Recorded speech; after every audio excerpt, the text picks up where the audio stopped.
작년에 2차례 선정에서 제외가 됐고요. 올해 이제 3번째 도전에서 예비 타당성 조사 대상에 포함이 됐는데요. 이 백령공항 건설 사업이라는 것은 옹진군 백령면 솔개지구 일대 약 25만 4천 평방미터가 됩니다. 거기에 약 1,740억 원을 사업비를 투입을 해서 활주로가 한 1,200m 되고요. 예. 그 폭이 한 30m 되는 활주로를 건설을 하고 관제탑이라든가 여객터미널을 갖춘 50인승, 그러니까 이제 군용 항공기도 이착륙을 하고요. 민간 항공기도 50인승 이하로 이착륙을 하는 그러한 소형 공항을 건설하는 사업이 되겠습니다. 네, 이 정도 되면 사실은 지금은 백령도까지 가는데 한 4시간 정도 배편으로 그렇죠. 왔다 갔다 하면 8시간이라고 하던데. 그렇습니다. 1시간 그게 정도 1시간 정도의 왕복이 되기 때문에 네. 뭐 일일 생활권으로 접어들게 되리라고 봅니다. 네. 사실 백령공항이 어떤 공항인지 저희가 좀 살펴도 봤었지만 예비 타당성 조사 대상, 뭐 보통은 예타 통과했다 이런 얘기들 많이 드리는데 예비 타당성 조사 대상에 선정이 됐습니다. 네, 어떤 의미입니까? 그렇죠. 이게 확정이 된 것은 아니고요. 네. 말 그대로 예비 타당성 조사 대상에 포함이 돼서 정부가 이제 됐다. 내년 1년간 아주 깊게 그거에 대해서 심의 검토를 한다. 이제 이러한 얘기가 되겠습니다. 예. 그래서 어떻게 보면 1차 관문을 통과했다. 이렇게 말씀드릴 수 있겠는데요. 그 이번 예타 선정이 갖는 의미를 보기 위해서는 이제 지난 2번에 왜 선정이 실패가 됐는가 하는 것과 이번 선정이 갖는 의미를 한번 같이 살펴볼 필요가 있다고 생각이 됩니다. 예. 작년 5월하고 12월 심의에서 2차례 백령공항 건설 사업이 고배를 마셨는데요. 그 이유를 한 3가지 정도 정부로부터 들었습니다. 우선 첫 번째로 그 공항을 건설하게 되면 그 주변에 공항 관련 인프라를 제대로 정비를 해야 되는데 그 인프라 정비 계획이 상당히 좀 미흡했다라는 게 첫 번째가 되겠고요.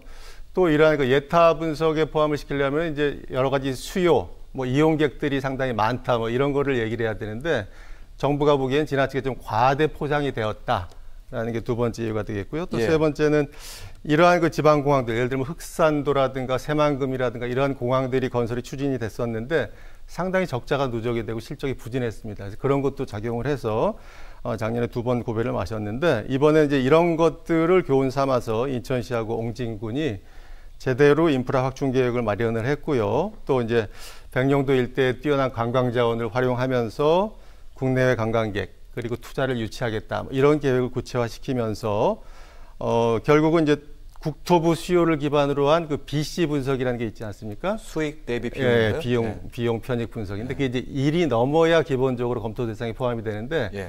국토부 수요를 기반으로 해서 조사한 결과 1.91을 작년 7월 8월에 올해 7월 8일이죠. 기록을 예. 했습니다. 그러니까 1.91이라는 건 상당히 괜찮은 수치인 거죠. 그래서 예. 이렇게 포함이 됐기 때문에 앞으로 인천 지역에서 조금 더 힘을 모은다면 아마 현실화되지 않을까 그렇게 기대를 가져봅니다. 네.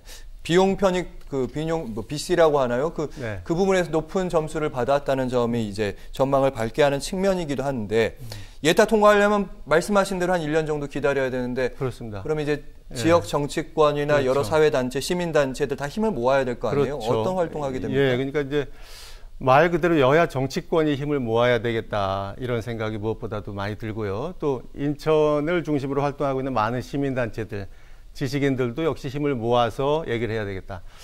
이것은 결국은 이제 지역보다는 중앙에서의 역할이 중요한 거거든요. 그래서 사실 지금 현실을 인천에 보면은 이제 우리 국민의힘 의원은 한 2명밖에 없고 나머지가 다 이제 더불어민주당 의원들인데 우리 그 2명의 의원들 특히 이번에 이걸 유치하는 데 있어서 인천시도 역할을 많이 했지만 특히 옹진군을 지역구로 가지고 있는 국민의힘의 배준영 의원의 역할도 컸다라고 생각이 됩니다. 예. 그래서 앞으로도 이러한 그 우리 지역구 의원뿐만이 아니라 다수를 차지하고 있는 민주당 의원들의 중앙에서의 역할이 중요하다고 보고요.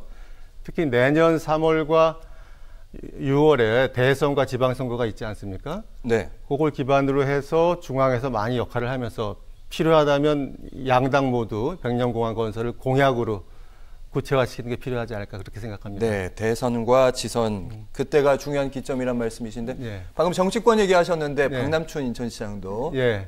얼마 전에 방문하셨다는 것까지 균형을 예. 좀 맞춰보도록 예. 하겠습니다. 예. 맞습니다. 자, 예타 통과 시 이제 남은 절차들이 있을 겁니다. 어떤 절차들을 더 거쳐야 되는지. 2025년부터 착공한다고 하니까요. 그렇죠. 25년에 착공을 하면 이제 27년에 개항을 한다. 뭐 이런 계획이 있는데요. 우선 내년에 백령공항 개발 기본계획 관련 타당성 조사를 실시를 합니다. 그리고 내후년 2024년이 되면은 2024년에는 공항 관련 기본 설계 용역이 실시가 되고요. 거기에서 정부가 이제 타당하다고 판단하면 실시 계획이 승인이 됩니다. 그러면 이제 2025년에 백령공항 건설 공사에 착공을 해서 빠르면 2027년에 개항을 해서 이제 비행기가 이착륙할 수 있게 된다. 이런 얘기고요. 아까 앵커께서도 말씀하셨듯이 이게 이제 건설이 된다면 지금까지 한 4시간 반 고속 페리로도 4시간 반 이 편도가 걸리지 않았습니까? 그게 예. 이제 1시간 정도로 단축이 되면서 비행기를 타고 그야말로 일일 생활권 보장이 현실화된다는 의미가 있고요.